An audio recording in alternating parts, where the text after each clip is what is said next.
大家好，我是佳佳。因为前2集的影片内容，有朋友看完之后呢说好可怕，因此今天的主题呢，我特别挑选不那么可怕，但是呢也很可怕。可能对有些人来讲了，感觉不太可怕，但实际上呢却非常可怕的主题。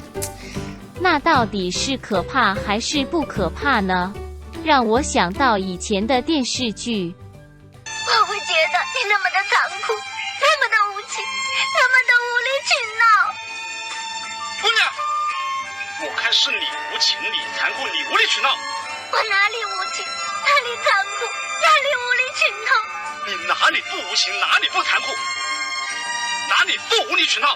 就算我再无情，再残酷，再无理取闹，也不会比你更无情，更残酷，更无理取闹。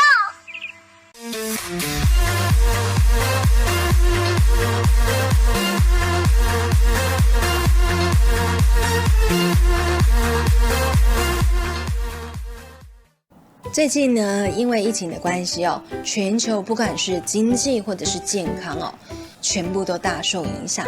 佳佳呢也是因为疫情的关系取消了好几场活动。今天呢就要来跟大家聊聊，在世界上曾经非常有名的疫病，这一些疫病造成的损伤不亚于现在的 COVID-19。现在就让我们把时间拉回13世纪。在1347到1353年间，欧洲、亚洲、非洲大陆上是第2次鼠疫大流行的开端。在14世纪散布到整个欧洲，这场瘟疫呢，在全世界造成了大约7500万到2亿万人的死亡。7500万是有记录的，2亿则是至今的推断数。因为它消灭了欧洲1/3的人数，明朝也因此而灭亡，是人类历史上呢致死最多的流行病。黑死病刚开始呢被称作大瘟疫，是到了16、17世纪才慢慢的开始出现黑死病这个名称。照字面上的意思来说，就是你会发黑而亡。原因是因为染疫的患者会在2到7天内出现发烧的症状，接着全身皮下组织开始出血，变成黑色，皮肤上会出现紫黑色的斑点和肿块。目前解释黑死病主要的理论是鼠疫论，是由老鼠为媒介的鼠疫杆菌所引起的。黑死病的源头没有定论，但一般认为来自中国蒙古。在蒙古帝国，军队跟商队沿着丝绸之路传播。黑死病在欧洲盛行的时候，由于当时的医疗没有现在的发达，加上当时是神学掌权，而且不管在东西方都觉得黑色象征哀伤、不祥和恐惧，所以当时欧洲教廷就觉得，既然身上的血会变成黑色的，那就把血放掉，身上的黑血没了，身体就会健康了。因此呢，在当时就很流行有传教士到平民的家中放血，或者是平民会自行在家中放血。但随着放的血越多，死的人也越多。一直到西元1619年，出现了比较科学的治疗方法，他们都是身穿着长衣大袍，这个大衣有多层布料编织，外层呢还会涂上蜡，主要的用意就是不要接触患者，还有病毒跟小虫。再来呢，就是会戴着面罩，在眼睛的地方呢装有透明玻璃，主要是用来隔绝病患跟尸体的组织液，还有血液或者是飞沫等传染。特别的就是他们会戴上鸟嘴，就是现在的口罩功能。那么为什么要做的这么长呢？像鸟的嘴巴，原因是因为在这个口罩前端他们会放上一些龙涎香、蜂蜜花、留兰香叶、樟脑、丁香等等药材，来除去病毒跟臭味。然后他们会身带木质的拐杖，主要的用意呢，就是避免病患靠得太近。加上当时是神学当道，大众就认为染疫的人就是有罪的人，所以呢，也会用这个木质的拐杖来鞭打病人，以求上帝赦免病人的罪。说到这个有老鼠传染的疫病啊，我分享我自身的经验。因为我从18岁的时候呢，就非常严重的偏头痛病史，而且呢，严重到会吐的那种。曾经最严重的一次呢，就是2个小时吐了3次，因为没有吃什么东西哦，所以呢，第一次吐呢是吐口水跟胃里面的一些东西。那么第二次呢，胃真的没有东西了，所以我就吐出了绿色的胆汁，真的是绿色的。第3次呢，因为我也没有胆汁可以吐了，我竟然吐泡泡，你没有听错，真的是吐泡泡。有一句形容词叫做口吐白沫，我真的从嘴巴吐了一堆白白的，像是洗衣服时候见到的这种白色泡沫。在大约3年前的时候呢，因为我也是严重头痛，那发病的第一天其实我就狂吞了6颗 EVE， 它是日本一种强效的止痛药。隔天因为有一场非常重要的建案主持，所以呢一早我就到医院去打止痛针。医生开的止痛药我也吃了，但是没有效。在活动主持时候呢，我又吃了4颗，还是没有效。感觉人就一直很想吐，好不容易呢撑到活动结束，我的助理呢就说要载我回家。那因为我懒得再回来牵车，因此我就很巴结的伸着身体开车回家。回到家之后呢，当时我们家老大已经下班了，我就请他帮我刮痧。结果呢，没有想到他在帮我抹药的时候，我就一直喊痛。结果他就说他还没有用力刮但是呢，我就跟他讲，我真的觉得很痛。正确来讲那种感觉就是身上有皮肤的地方我都觉得很痛，包括头皮也是。那因为呢人真的很不舒服，头痛呢再加上当时的皮肤又觉得很痛，然后全身无力又很想吐，所以呢当下只想赶快卸妆洗澡。因此呢我就很吃力的走到浴室之后呢开了热水，可是呢当时我摸到这个热水我就觉得怎么好冷，我就心想说不会吧，因为呢我虽然体弱多病，但是呢我很少发烧。结果一回到房间之后呢，立马量了温度，竟然是38.8度。后来才发觉说，原来我在主持活动的时候，其实我人就在发烧了，只是呢我一直不知道我发烧。结果家人就叫我吃饭，我就说呢我发烧了，我不想吃，我只想呢睡觉休息这样。因此我吃了退烧药之后，我就跑去睡觉。结果过了一会家人上来看我，就跟我说你怎么脸跟眼都红的？我就用很虚弱的声音跟他说呢，我人很不舒服，然后量了体温38.5度，并没有退烧。结果家人立马就说要带我去看医生。当下呢，我真的觉得我连换衣服的力气都没有了，我只觉得呢，连举手我都觉得很吃力，而且觉得全身好痛。到了医院之后，轮到我看诊了。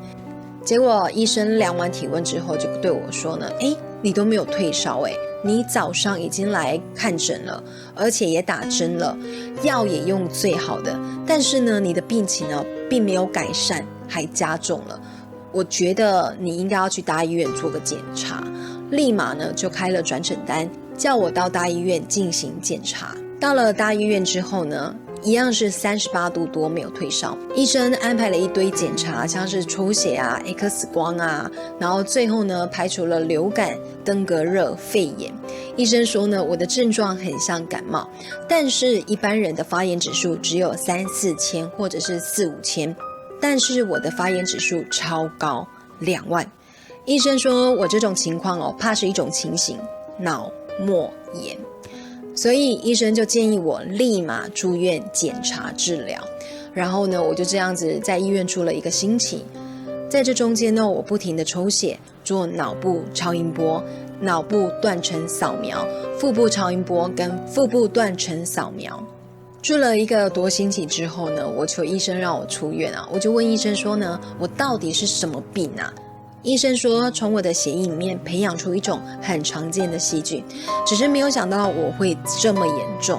所以呢，当时出院的证明写的是败血症跟菌血症，其实我也不知道那是什么啦。后来回诊2次还是抽了我好几管的血去做检查。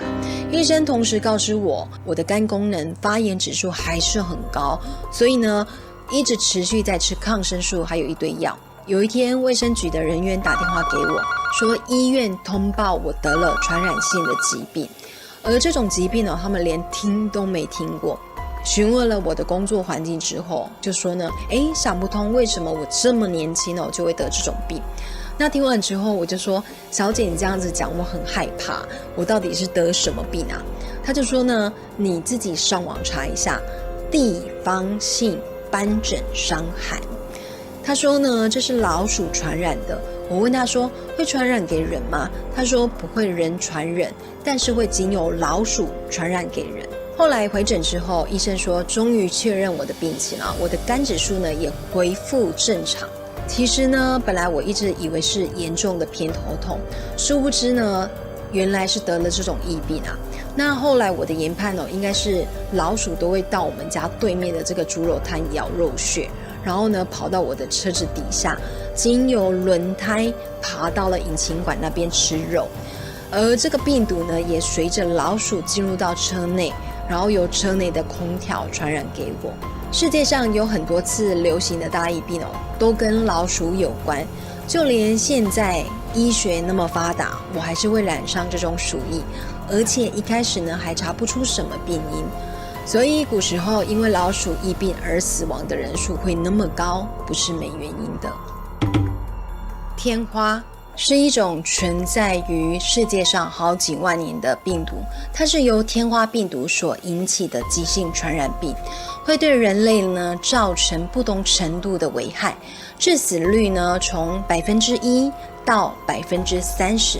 这个最早于第4世纪在中国跟印度发现，在16世纪的时候曾经肆虐全球，造成了350多万人死亡。